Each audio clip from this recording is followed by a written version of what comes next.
Aadhaar card ATM கார்டுக்கு அலைய முடியாது. அலையணுமா? அவங்க எல்லாம் பத்திரமா பார்க்கணும். யார் எடுத்திருந்தாலும் உடனடியாக கோயில் நிர்வாகத்திடம் கொண்டு வந்து ஒப்படைக்கும்படி கேட்டுக்கொள்கிறார்கள். யார் எடுத்து கொடுத்தாங்களோ அவங்களுக்கு 5000 ரூபாய் 2000 ரூபாய் கொடுத்துருவாங்க.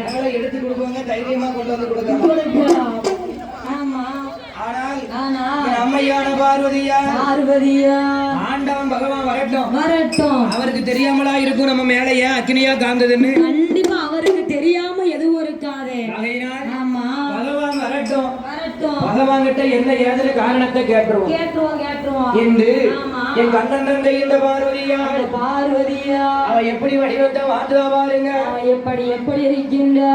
நம்ம இப்படியே இருந்தோம். பகவான் நம்மளை பார்த்த உனக்கு என்னாச்சு ஏதாச்சுன்னு கேட்க மாட்டார்.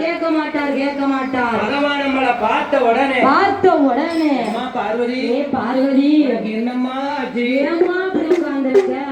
இப்படி உட்கார்ந்துருக்கேன்னு பகவான் நம்மளை பார்த்த உடனே கேட்கணும்னா ஏத்த மாதிரி வடிவத்தை எடுக்கணும் என்று அந்த ஈசன் தேவி பார்வதியா